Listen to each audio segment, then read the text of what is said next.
Just be careful. You have this a number of times. You have this. So sometimes you hold it for the F for its full value, and sometimes it keeps getting cut shorter and shorter each time you play C to F, the F. And the other thing is the horizontal motion of this is so important. But, this has to be totally floated from beginning to end. Take your time, especially here. Can you make these horizontal?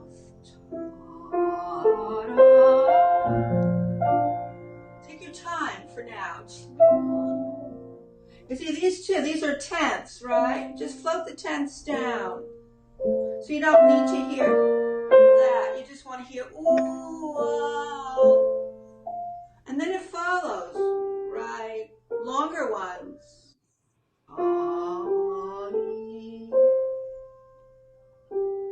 Yeah, you really need to feel your arms suspended and floating. That's a big deal in this whole thing. And also, each time you play the F, it's 1 and 2 and 3 and 4 and, right? You have to hold it all the way to 3.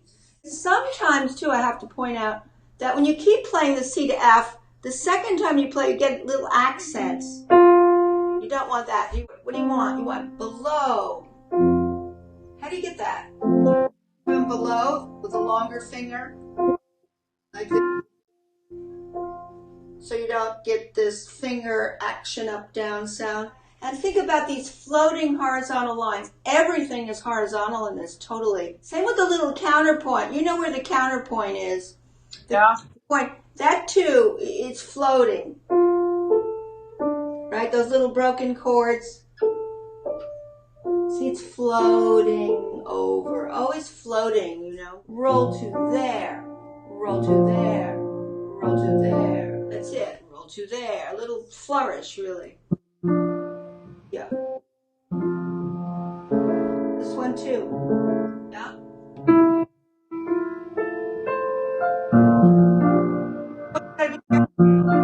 Be careful of this. This one. The lowest one can get really punchy.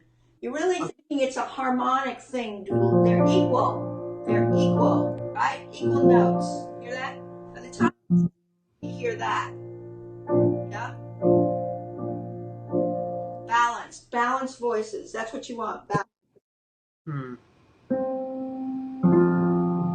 To do something about that F. It keeps getting poked. We need to play from below.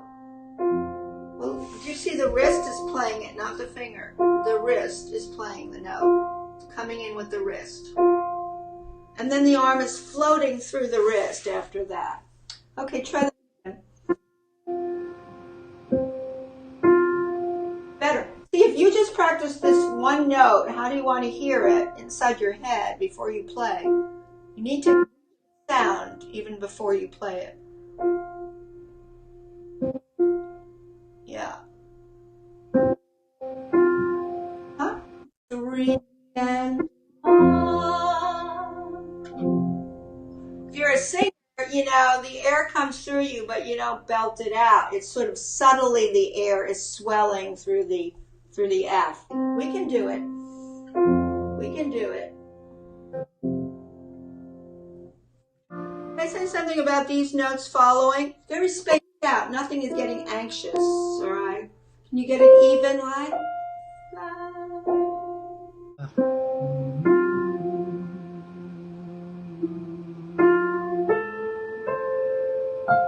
Why that was better? Here's why that was better than all the times I heard it. Because this is decaying. The F's decaying, so the E has to come in on the decay, right?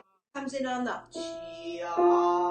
Now you have a little crescendo, finally.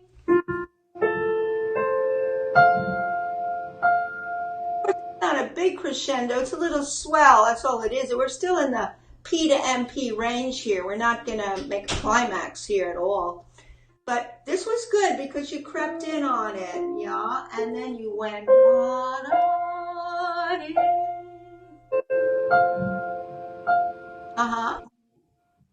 The best thing to do is to sometimes just go back to the top voice for maybe, a few seconds, then add the other. You realize this is your leader voice, your soprano.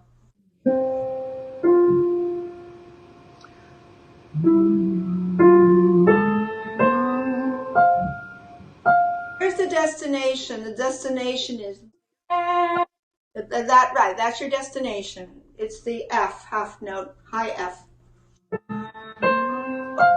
Oh, careful of that. Right? You don't want that. You want da da dee.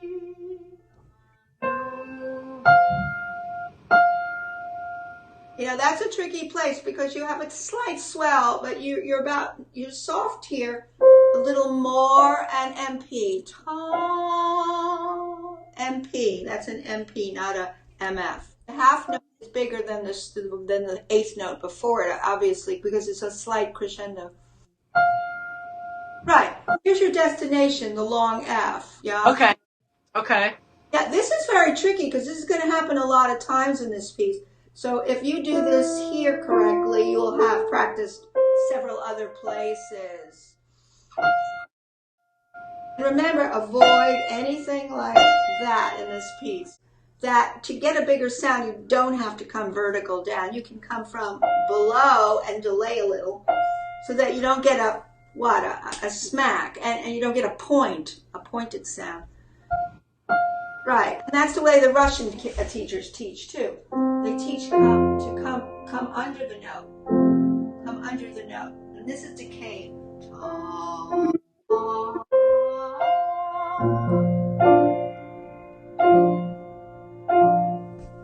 Make it sweet. I mean, you're a singer. Remember, this decay, the very beginning of decay, come in on the soft.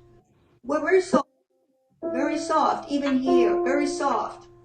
Now a little more here, now most. It's really not a big deal because you're not making a huge crescendo at the end of that. You're making a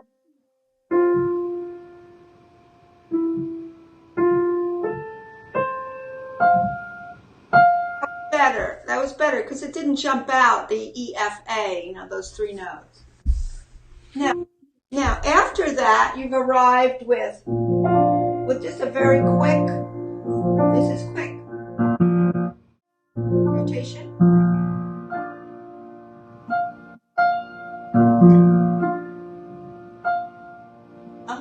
And then that is decaying. So how are you going to play the 2/8 notes after that? This is very important to the whole thing here. Because the note is decaying, that means the next 2/8 notes can't jump out. They have to float from the decay. That with the Chopin piece too.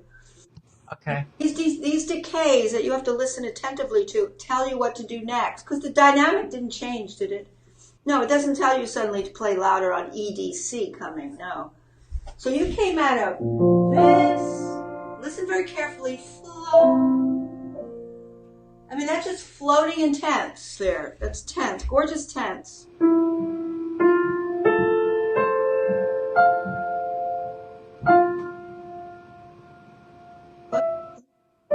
Go down. Yeah, it's much better now because you're listening for decays and you're not trying to poke anything out. A little more. It really doesn't get loud. Now float out of that. Flow. I mean, it's like, you know, it's a dream. You know, dreams have a fog over them a little bit. Yeah. You know, this still sounds real choppy to me. That's that part? Yes, it does. I'm trying to get you away from the choppy stuff. I don't know, because look, it's one line. It's just go horizontal. Horizontal, horizontal. Look, rotate. Really no finger action required with this. None. No finger action. You need to know where your fingers are going, but then you need to drag through the fingers. First of all, I would first do it without the pedal. First I would listen carefully. Pedal. Because when you first practice, you shouldn't even be using the pedal. You should be looking for clarity what to do without the pedal. That's without the pedal. Now, with the pedal, if you have a lot of steps, which you have at F, G, A, you're going to have to pedal separately through the F, because it's not that fast, is it? Pedal, hold hold through that, pedal, no pedal. You shouldn't have any pedal here, and which I noticed you did, because what happened, you got a lot of drownies. You got a lot of drownies there. The rule of thumb with a pedal is if you have a harmonic chordal, broken chordal sequence like you have here, in some places, like here, broken chord, it's a broken chord.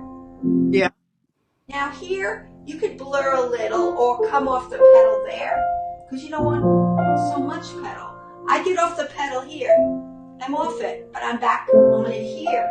I'm off it, but I'm back on it because of this. See? When I play the steps, I get off it. But here, I would pedal each one. And then I would, another pedal, hold.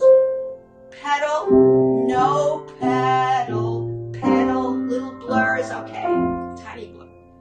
Yeah, if I keep telling you what to do with your pedal every 5 seconds, I don't think it's a good idea. I think it's a better idea that when you have steps, that you either get off your pedal or you pedal more frequently through the steps. What is that? 1, 2, 3. And measure 4 on the descent to come off the pedal. I have no pedal. Oh, so. Here. Oh,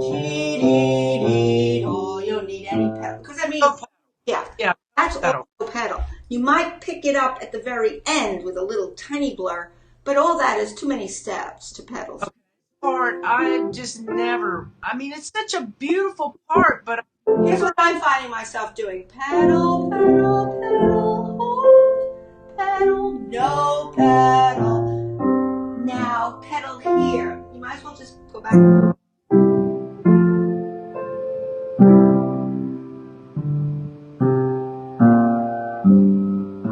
Pick up the here on the F. That's it. This sound. I don't think it's because of your pedal. I think it's because your fingers are going. Instead of, watch, just take the top line. Look what I'm doing. Do you see any finger action? Hardly. Floating. It's like I'm floating. It's such an awkward fingering that I don't know. This, you're in trouble. If you do anything like then you're going to get that. I mean, because you have to, you're right here, 4-3. Yeah, but you could float across your 4 to your 3 instead of like worrying about it so much. You're just going, lengthen your finger, a little bit of rotation, because you're going this way, I'm exaggerating, and then you're coming back that way. So you really went this way, and then you went back that way in terms of the curve of your hand. Yeah, but you're not trusting that you can just float your arm. If you know where your fingers are going, let your arm float your fingers instead of your fingers being the rulers of your piano playing. They're your arm that's delivering the phrasing and wrists. In this case, it's not much wrist. It's really your arm floating laterally.